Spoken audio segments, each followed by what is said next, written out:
नमस्कार, आप देख रहे हैं इंडिया क्राइम एक्सप्रेस। अब बड़ी खबर निकल के लखनऊ से सामने आ रही है। जी हां, लखनऊ में डिप्टी सीएम ब्रजेश पाठक और डिप्टी सीएम केशव प्रसाद मौर्य ने कहा है कि राम गोपाल यादव जो हैं उनके बयान पर कड़ा एतराज जाहिर किया है। उन्होंने कहा है कि राम गोपाल ने भारत की बेटी का अपमान किया है।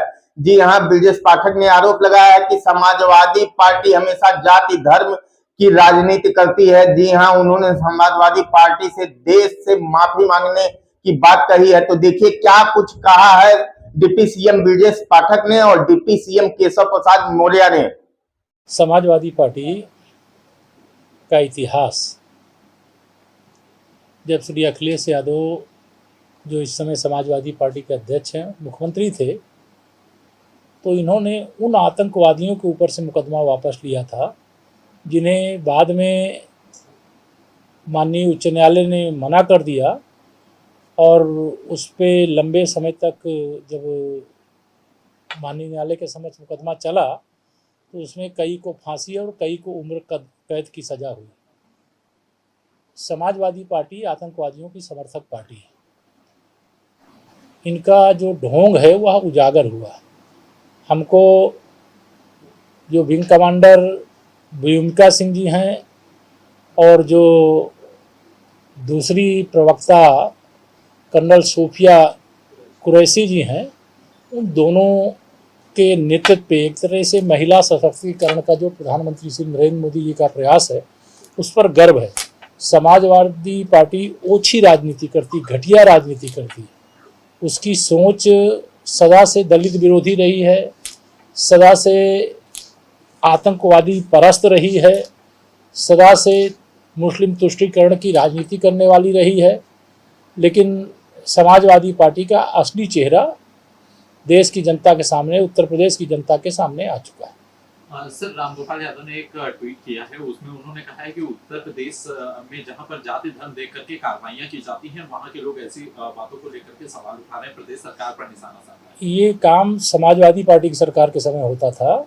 जब समाजवादी पार्टी की सरकार होती थी तो विशेष तौर से हिंदू त्योहारों के समय बिजली गायब हो जाती थी।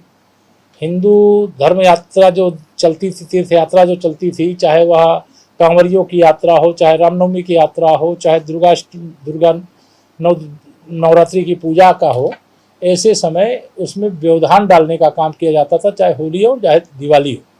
लेकिन जिस प्रकार से खुलेआम समाजवादी पार्टी के समय में जो विशेष तौर से उत्तर प्रदेश दंगों की आग में झुलसा है, उस दंगे की आग में झुलसने का कारण समाजवादी पार्टी की मुस्लिम तुष्टीकरण की घटिया और घिनौनी हिंदू विरोधी राजनीति का परिणाम।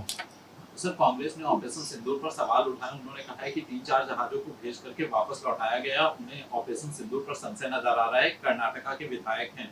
इस देश की जनता को कांग्रेस पर ही संशय है, कांग्रेस के नेतृत्व पर संशय है।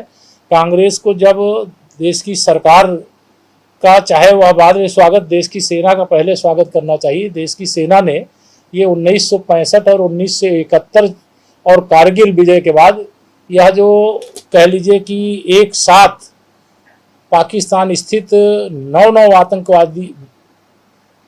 9 से अधिक आतंकवादी अड्डों को सीधे निशाने पर ले लिया। इतनी हमारी सेना सक्षम है। ये हम लोग भी बाद में जाने, जब सेना ने यह कार्रवाई कर दी कि अगर वह आतंकवादी सेना के संरक्षण में भी कहीं छिपे थे तो उनको भी वहीं पर घुस करके मार देने का काम हमारी मिसाइलों के द्वारा किया गया, हमारे ऐसे शस्त्रों के द्वारा किया गया, जिससे यह पता चलता है भारत पाकिस्तान को उस औकात में पहुंचा दिया है कि अब कभी भारत से टकराने का दुस्साहस नहीं करेगी। सर, मोदी सरकार जो है वो एक योजना बना रही है जिसमें वो विभिन्न जो राजनीतिक दलों की पार्टी के नेता हैं, जो सांसद हैं, उनको वैश्विक स्तर पर भेजेगी, पाकिस्तान का जो सच है उसको साबित करेगी। ये अच्छी बात है। देखिए, माननीय प्रधानमंत्री जी सदा चाहते हैं कि जो देश की यह बहुत बड़ी उपलब्धि है, जब एक तरह से भारत के खिलाफ चीन भी लड़ रहा था, टर्की भी लड़ रहा था, एक और कौन अजरबैजान है वह भी लड़ रहा था, पाकिस्तान तो लड़ ही रहा था। एक तरह से 4 देश संयुक्त रूप से मिलकर के लड़ रहे थे। ऐसे समय में भी हमारी सेना ने संयम के साथ उनके सारे जितने भी शस्त्र के साधन थे उनको तहस नहस कर दिया। और तहस नहस करने के बाद भारत का तिरंगा, भारत का मान सम्मान दुनिया में बढ़ा देने का काम किया। और देश के माननीय सांसदों को अगर याद, कल समाजवादी पार्टी के एक नेता ने जिस ढंग से दलित समाज की बेटी का अपमान किया है, भारत माता की बेटी का अपमान किया है, भारत की नारी शक्ति का अपमान किया है, समाजवादी पार्टी के मुखिया अखिलेश यादव जी की अभी तक मुंह बंद है। उनको जवाब देना चाहिए कि उनका स्टैंड क्या है, समाजवादी पार्टी का इस पर क्या कहना है। दलित समाज की बेटी को जाति सुदक शब्दों से पुकारना, इस्तेमाल करना, ये कहां तक उचित है। समाजवादी पार्टी हमेशा समाज में जातीयता की भावना फैला करके समाज में जाति उन्माद फैलाना चाहती है। समाजवादी पार्टी को जवाब देना चाहिए और देश की जनता से माफी मांगनी चाहिए। आज तक अभी तक उनका कोई जवाब इस पर नहीं आया है।